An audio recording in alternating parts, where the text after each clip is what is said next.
Vamos começar rezando uma Ave Maria. Ave Maria, cheia de graça, o Senhor é convosco. Bendita sois vós entre as mulheres, bendito é o fruto do vosso ventre, Jesus. Santa Maria, Mãe de Deus, rogai por nós pecadores, agora e na hora de nossa morte. Amém. Boa. Então, palestra de hoje sobre São João Paulo o Grande, que é São João Paulo II, né? Vou explicar de onde sai essa ideia. Agora, dia 22 foi dia de São João Paulo II, né? Então, a sua festa. Então, vamos trazer aqui um pouco da sua vida e começar com a passagem aqui de São Mateus, que diz, né? Não se acende uma luz para colocá-la debaixo do alqueire, mas sim para colocá-la sobre o candeeiro, a fim de que brilhe a todos os que estão em casa. Então, acho que esse é uma passagem, né, que, sem dúvida, fala muito sobre São João Paulo II. E quando a gente pensa na santidade, antes da grande graça, né, e de toda a parte sobrenatural que é a santidade, tem alguns pilares e uma base que a gente não pode se esquecer, que são as virtudes humanas, né, a própria humanidade. Então, Chesterton, ele diz que todo santo, ele é homem antes de ser santo. É homem aqui no sentido de caráter, de personalidade, né? Claro. E então, antes de ser santo, existe o homem, existe a mulher. Depois, São José Maria, ele diz em Caminho, né? Não caias nessa doença do caráter, que tem por sintoma a falta de firmeza para tudo, a leviandade no agir e no dizer, a frivolidade. Essa frivolidade que, não esqueças, torna os teus planos cada dia mais vazios, tão cheios de vazio. E se não reages a tempo, fará da tua vida um boneco de trapos morto e inútil. Forte, né? Essa citação de São José Maria, que começa o livro Caminho, né, na primeira citação, dizendo, olha, que a tua vida não seja estéril, ser útil, deixa rasto, ilumina com o resplendor da verdade. Então, olha, aqui ele está falando exatamente aqueles que não estão dispostos a ser luz, aqueles que não estão dispostos a imitar a Cristo, terão a vida sendo um boneco de trapos morto e inútil, e não uma vida fecunda, que reverbera, né? Uma expressão também de São José Maria é que nós temos que um cristão, né, no meio do mundo, ele tem que ser pedra caída no lago, que a pedra cai no lago e ela vai criando ondas, né? E aquilo vai ecoando ali no lago, mas no caso a gente tem que ecoar também a luz de Cristo, ecoar a verdade na vida dos outros. E São João Paulo II, sem dúvida, é uma figura muito viva e muito próxima de nós, né? Acho que a maioria de nós aqui estava vivo junto com São João Paulo II em algum momento, ele que morreu em 2005. Então, primeiro o homem, depois o santo. É claro que é a grandeza espiritual, é a santidade, né, a graça que eleva o homem à honra dos altares, mas nem por isso as habilidades intelectuais, a oratória, a disciplina, deixam de merecer o justo título de santo. Então, o próprio São João Paulo II escreve numa anotação pessoal de um retiro de 1962. Humanamente, isto é, por parte do homem, também deve ser trabalhado criteriosamente. E ele diz também em fevereiro de 83 que a disciplina é a condição do verdadeiro progresso, né? Então, um santo, um papa, falando sobre disciplina, né? Não é coisa de coach, mas também coisa de santo. Nada contra quem é coach e tudo mais, né? Mas, e por que então esse título de São João Paulo o Grande? Ou São João Paulo Magno, né? No termo mais correto. Porque isso é uma ideia, na verdade, do Papa Bento XVI, não é? Que tem um texto, eu não lembro de quando que é esse texto. Eu acho que é de 2020, lembrei. É de 2020, quando fez 100 anos do nascimento de São João Paulo II. E aí, já era canonizado, claro. E aí o Bento XVI ele escreve que a palavra santo indica a esfera de Deus, ou seja, aquilo que Deus fez na pessoa. E a palavra magno, a dimensão humana. Então, só existem 2 papas com o título de magno, que é São Leão Magno e São Gregório Magno, que é, no caso, Leão I e Gregório I, só que a gente conhece por São Leão Magno e São Gregório Magno. E Bento XVI defende que nós deveríamos chamar João Paulo II de João Paulo Magno. Tamanha a grandeza da sua humanidade, da sua filosofia, da literatura, do teatro, da cultura e assim por diante, né? Então, isso não é pouca coisa, né? E Bento XVI dizendo, então, isso também não é pouca coisa, sem dúvidas. E então é um título que depende da gente, né? Os leigos, a gente aqui, propagar esse título também, porque se isso vai pegando, tem até um livro, né, que eu indico grandemente aqui, que é esse livro aqui, né, São João Paulo o Grande, Seus 5 Amores, né, do Jason Evert. É um livro, eu já devo ter lido umas 4 vezes esse livro, porque é um livro realmente muito gostoso e muito bom. Mas aí seguindo, né, São João Paulo II, ele nasce em 18 de maio de 1920, e ele nasce num momento muito bonito, onde a mãe dele escutava os cânticos a Nossa Senhora, né, na igreja do lado ali. Então, aquele dia, eles cantavam hinos em louvor à Santíssima Virgem, e nascia São João Paulo II, né? Então, muito bonito isso. Ele nasce num cenário onde a Polônia praticamente não existia, né? No mapa, a Polônia... Quer ver? Deixa eu abrir aqui para não falar besteira.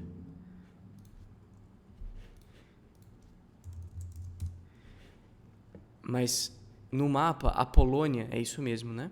Ela tá entre a Alemanha e a Bielorrússia, a Rússia, vulgo, onde haviam exatamente no meio onde haviam as grandes guerras dos tempos, né? E São João Paulo II ele nasce com a Polônia completamente suprimida, então a Polônia praticamente não existia. E naquela época, para vocês terem noção, né, em Varsóvia, os alemães usavam as crianças para praticar tiro ao alvo, né? Desculpa aí o exemplo terrível, mas para vocês terem uma noção de como que era o contexto da época em que São João Paulo II vivia. Os seminários eram fechados, os sacerdotes eram mortos à torto e à direito, e todos os seus amigos ali, né, foram mortos, e dele foi-lhe preservado a vida. E aí, com 8 anos, ele recebe a notícia da morte da sua mãe. Ele tinha um grande carinho para com a mãe, e inclusive os pais de São João Paulo II estão no processo de canonização, né? Que é Carol, e eu não lembro o nome dela. Pais de São João Paulo II. Emília e Carol, né? É Carol Wojtyła também, pai dele. E logo em seguida, o seu irmão pega uma doença contagiosa e também falece. Então, São João Paulo II tem além desse contexto todo, ele perde, né, 2 pessoas que ele muito amava. E o pai dele era um homem muito piedoso, e levava ele na missa todos os dias, ensinou ele a devoção ao Espírito Santo, né? Tem uma oração que ele rezou ali a sua vida toda, mesmo enquanto o Papa ele levava essa oração. E ali, né, no meio desse contexto, nasce então um homem que foi apaixonado pelo teatro, pela cultura, pela arte e por grandes desafios, né? Inclusive ele escalava montanhas, mesmo quando o Papa, né? Eu estou lendo um livro agora, chama Meus Anos com João Paulo II. Acho que é isso que chama. Meus Anos com João Paulo II, que é do Joaquim Navarro Valls. É um calhamaço, assim, de mais de 600 páginas. E eles contam, né, quando o Papa ia esquiar e o pessoal encontrava o Papa nas montanhas, era muito divertido. Mas ele pega esse gosto por essas coisas já na época de jovem, e ele usava muito do teatro para levar as verdades da fé, para defender a liberdade, porque naquele tempo não podia se pregar, não podia se falar, né, porque era morto.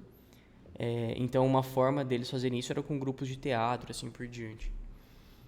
E Ele também cresceu, prometo, a última coisa catastrófica que eu vou dizer aqui, mas ele morava, a Cracóvia, na verdade, é a menos de 70 quilômetros de onde era o campo de concentração de Auschwitz, né?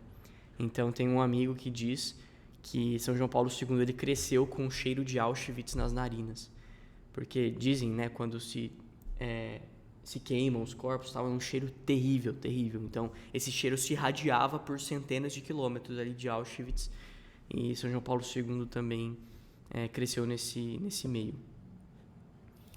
E ele teve um tempo de trabalho profissional, né? Isso é muito interessante, para ele inclusive lhe preservar a vida, né? Então, naquela época, uma dessas formas era trabalhando.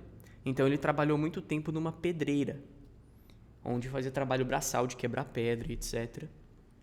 E ele diz: eu fiz trabalhos braçais por 4 anos. E para mim, esses 4 anos de trabalho valem mais do que 2 doutorados. Interessante, né? Então, né, nesse tempo, ele acordava 4 da manhã para trabalhar em condições de até 30 graus negativos, né? Eu falei que era a última coisa, mas isso aqui já... Então, ele trabalhava em condições bem ruins. E, sem dúvida, ele fala que isso contribuiu para a formação dele como pessoa. Ele chegou a ser preso, né, pela Gestapo, a polícia nazista, e ele foi libertado por conta da sua carteira de trabalho. E então, ele já depois, né, sacerdote e tal, sempre foi um homem muito sacrificado, né? Sempre viam ele como um homem de muita entrega, de muita doação. Ele nunca recusava ajuda aos amigos. Inclusive, né, tem uma história dele com Dom Álvaro del Portillo, né, que foi o primeiro aí, foi o sucessor de São José Maria Escrivá, no Opus Dei, onde eles tinham um amigo em comum, eles já tinham se conhecido, na verdade, né, no Concílio Vaticano II, salvo engano. E aí, quando eles tinham esse amigo em comum, que os tinha apresentado, quando o Papa era ainda cardeal. E aí, quando ele foi eleito, né, São João Paulo II foi eleito em outubro de 78. No outro dia, primeiro dia dele como Papa, esse amigo deles estava doente, internado no hospital, e o Papa foi visitá-lo. Olha só, gente, primeiro dia do homem como Papa, e ele tira um tempo para ir no hospital visitar um amigo doente. Isso é uma simplicidade, mas uma beleza da amizade, né? E aí Dom Álvaro, que também era amigo, foi visitar o amigo no mesmo dia, e ele encontrou ele lá como Papa e pôde cumprimentá-lo, enfim, uma história aí do encontro entre santos, né? Isso é interessante. Nunca recusava ajudar um amigo, e depois, né, veio o seu chamado como sacerdote e assim por diante. E tem muitas histórias bonitas, né? Por exemplo, quando ele foi ordenado, ele foi para uma vila, né? Uma vila que não tinha nem asfalto, não tinha nada, né? Saneamento básico, não tinha absolutamente nada. E os fiéis ali daquele lugar muitas vezes viam, né, pela fresta da igreja, da porta da igreja, que ele virava às noites, muitas vezes prostrado, fazendo oração mental, fazendo oração, né, diante do sacrário. E tantas outras, né, penitências e coisas que ele realizava. E toda a sua vida pública, né, era exatamente o transbordamento da sua vida interior. Então, a sua oração e o silêncio eram prioridade, né, total na sua vida. Ele, inclusive, deixava grandes autoridades civis, onde ele deixou o presidente dos Estados Unidos aguardando, porque ele estava terminando de fazer oração, o tempo de oração dele, né? Algumas vezes chegou a atrasar a agenda de viagem por fazer questão de passar no sacrário para fazer uma oração diante do Santíssimo Sacramento. E até as televisões, né, tinha um pouco de problema com isso. Tem uma situação, ele estava em Fátima e estavam transmitindo ele em Fátima. E aí ele começou a fazer um tempo de oração e ele se prolongou nessa oração. E aí os caras não sabiam mais o que falar, né? Ficava lá um silêncio absoluto na televisão, o Papa não falava nada, ninguém falava nada, porque o Papa estava rezando diante de Nossa Senhora. E ele mesmo dizia, né, que na ausência de uma vida interior profunda, a nossa vida se transforma numa burocracia. Até o apostolado, a vida com Deus, ela se converte numa rotina burocrática, numa coisa de produtividade e fazer render e todas essas coisas, e aí perde o sentido, né? A motivação mesmo das coisas. A nossa vida vira uma burocracia. E ele tem uma outra frase, né, da Sagrada Escritura, que é de Nosso Senhor, que diz: aquele que crê em mim fará também as obras que eu faço e fará outras ainda maiores. E São João Paulo II, a gente pode, né, com a devida prudência, dizer que Nosso Senhor também dizia da vida dele, né? Ele foi o Papa que mais viajou, claro, na história da Igreja. Ele viajou 129 países e ele viajou o equivalente a 4,5 viagens da Terra para a Lua. Como se a gente vai e volta, e mais metade ainda foi o equivalente ao que ele rodou de viagens em viagens apostólicas, né? E ele também escreveu muito, tanto que no carro colocaram uma prancheta assim no carro, porque enquanto ele andava ele escrevia, e ele escreveu algo em torno de ao equivalente, né, de 75 Bíblias. Ele escreveu muito. E ele deixou um grande tesouro também, que é a teologia do corpo, né? Então, daria uma outra, claro, né? Daria uma outra palestra, mas uma ideia interessante sobre a teologia do corpo é que ele queria escrevê-la durante, enfim, quando ele era cardeal ele escrevia a teologia do corpo em forma de livro, só que ele não conseguia terminar por conta dos muitos afazeres, do muito trabalho. E aí, no meio desse escrito, ele foi eleito papa, né? Então, uma forma que ele encontrou de terminar essa obra foi dando as catequeses, né? Voltando às tradicionais catequeses de quarta-feira. Então, ele deu toda a teologia do corpo em catequeses de quarta-feira. Por isso que se você pega o livro lá, você vê que ele está separado por catequeses. E é um grande bem, assim, é uma coisa muito boa. E uma coisa também que muitas pessoas têm dificuldade de assimilar ou tem um pouco da falta de sinceridade, não é honestidade intelectual, né? É de dizer que São João Paulo II tinha uma base filosófica ateia, né? Eu usava uma base de filosofia inadequada, mas primeiro que São João Paulo II ele era tomista, né? E também ele traz, por exemplo, a fenomenologia e outras coisas à luz do cristianismo, né?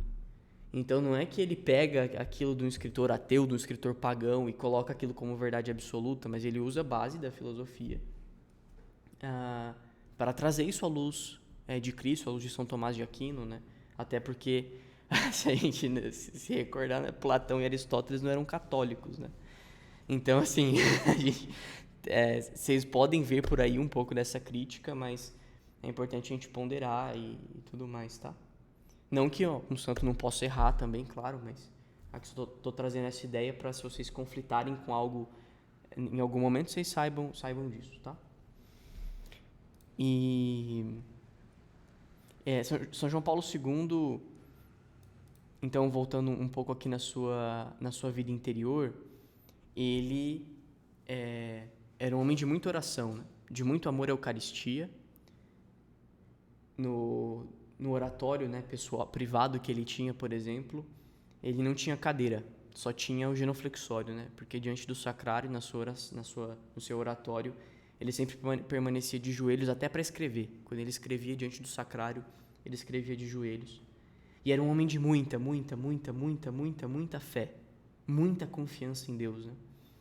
Por exemplo, ele sofreu muitos atentados. A gente conhece o atentado mais famoso, né, de 13 de maio de 81, que ele tomou o tiro do Aliaca, mas, inclusive, né, quem tiver um dia a oportunidade de ir na Praça de São Pedro, ali do lado direito, assim, tem um azulejo, né, com o brasão do Papa e a data, que é o local exato onde ele tomou o tiro ali.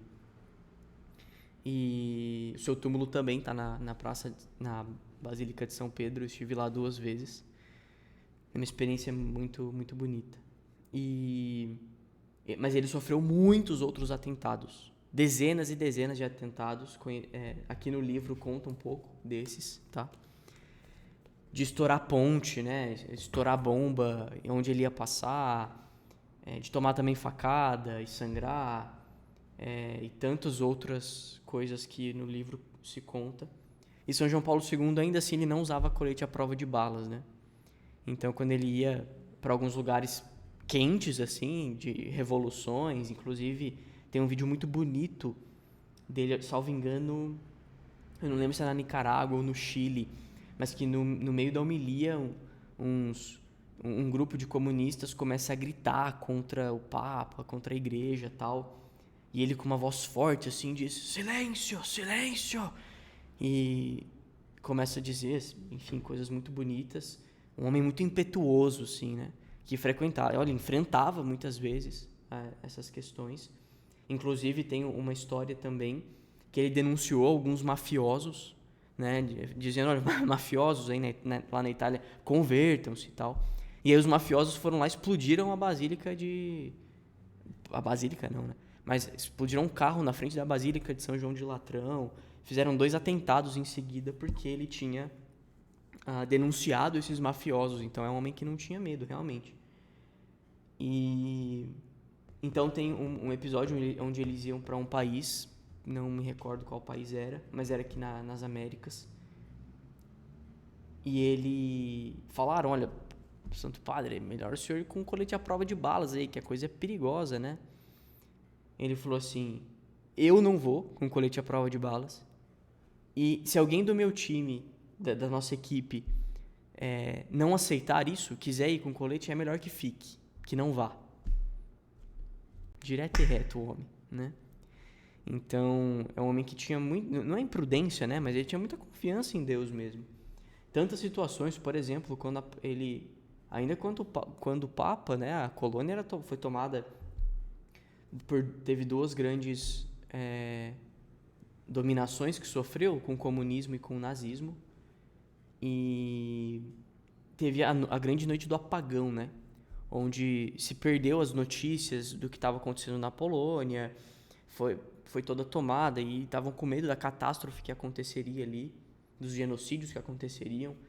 E aí se conta que ele ficou ali aquela noite sem dormir, em oração, né? Não sem dormir preocupado, mas sem dormir rezando pela sua nação, pelos poloneses e tudo mais. Então, é um homem de uma extrema confiança em Deus. Até tem um outro livro, eu não trouxe ele aqui, mas ele se chama Estou nas mãos de Deus, alguma coisa assim. Nas mãos de Deus, Estou nas mãos de Deus, que é um outro calhamaço, assim. Mas é um livro um pouco chato, não recomendo tanto. Chato assim, né? Digo, não é uma leitura que vai fluindo. Mas que são só escritos pessoais dele, escritos de retiros e tal. E o título é esse, né? Estou nas mãos de Deus por conta dessa grande confiança, que era mesmo filho de Deus, né? No sentido da filiação divina e de que Deus de tudo o cuidaria. Ele também tinha um amor imenso a Nossa Senhora, né? Claro, ele escreveu muito sobre Nossa Senhora e ele rezava o Ângelus fielmente todos os dias. É uma norma de piedade que eu já comentei aqui algumas vezes, né? A gente parar ao meio-dia e rezar o Anjo do Senhor Anunciou Maria, né? As 3 orações, as 3 Ave Marias. Então, olha, não importa, conta-se, né? Que na pedreira onde ele trabalhava, ele parava no horário para rezar o Ângelus, né? Ali entre as pedras ele se ajoelhava para rezar o Ângelus. Claro, nós que somos cristãos no meio do mundo, a gente não vai ficar de esquisitice por aí, né? Tipo, chegar no meio do escritório, no meio da aula aí, né? Ou no meio da faculdade, o maluco lá ajoelhado rezando Ângelus, né? Acho que não é muito nesse sentido, mas a gente pelo menos rezar ali, né? Sentado ou em pé, diante de um ícone de Nossa Senhora. Essa é uma outra ideia interessante, né? São José Maria fala isso algumas vezes, para a gente ter primeiro uma pequena cruz, né, de madeira, um pequeno crucifixo aqui. Acho que não vai focar. Mas... Aí. Por isso que blogueira faz assim, então. Acabei de entender. Porque aí foca a câmera. E aqui eu deixo sempre uma cruz de Nossa Senhora, e esse aqui é um ícone também, que eu ganhei de uns amigos, né? Que é um ícone da Sagrada Família, que eu deixo aqui na mesa, então sempre me lembro, né? Da Sagrada Família, do trabalho de São José, das virtudes de Nossa Senhora. O escapulário do Carmo, né? São João Paulo II também usava. E né, não é só um amuleto, né? Claro, aliás, não é um amuleto, né? Mas é pra gente também se vestir das virtudes e da vida de Nossa Senhora. E também São João Paulo II tinha devoção, né, pelo livro de São Luís Maria Grignion de Montfort. Ele, tanto que o seu lema papal, né, era Totus Tuus Mariae. O seu brasão também tem um monograma mariano, então ele era um grandíssimo devoto de Nossa Senhora. Tem uma encíclica, né, particularmente muito bonita sobre o Rosário, mas eu já dei uma palestra aqui, né, sobre São João Paulo II e o Rosário. Então ele diz: tudo deve estar constantemente nas mãos de Deus e se apoiar na ajuda divina, nas mãos de Maria. Aqui está a solução dos meus problemas. Ultimamente me sinto muito nas mãos de Maria e perto de Deus. Bom, às vezes a gente acha que os nossos problemas são grandes e vocês imaginam que um papa não passa, né?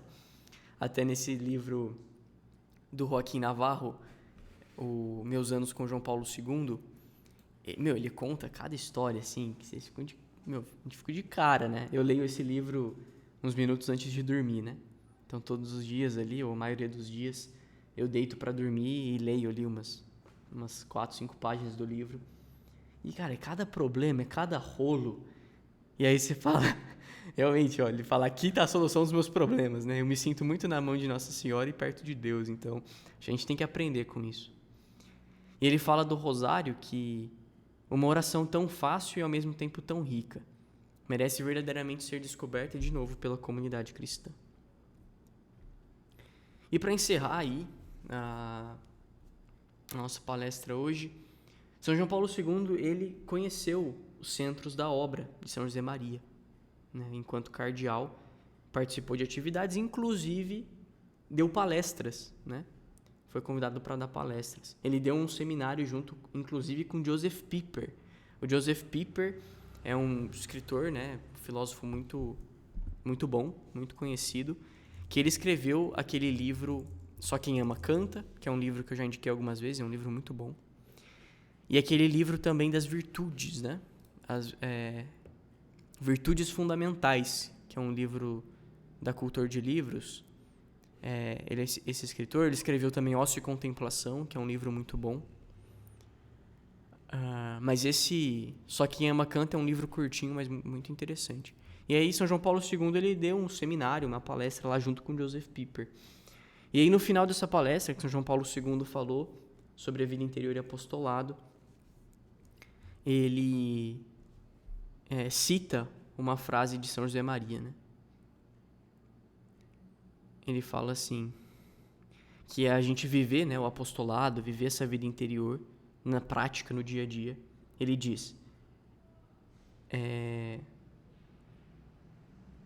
poderemos responder com a expressão tão feliz e a pessoas de todo o mundo, eu não sei, acho que é um problema de tradução aqui, mas enfim, ele diz o que disse Monsenhor, que na época era vivo, né, Monsenhor José Maria Escrivá de Balaguer, que a gente vai alcançar isso santificando cada um o próprio trabalho, santificando-se no trabalho e santificando o trabalho, né? Então, fazendo do nosso trabalho um apostolado, fazendo do nosso trabalho uma oferta para Deus, não é? E não aqui estou falando no sentido de ter um trabalho católico ou de fazer um trabalho católico e assim estar santificando. Não, olha, qualquer trabalho digno, né?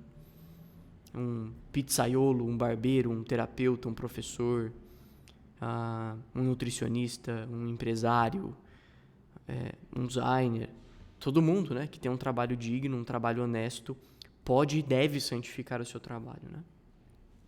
Então vamos terminar rezando a Nossa Senhora.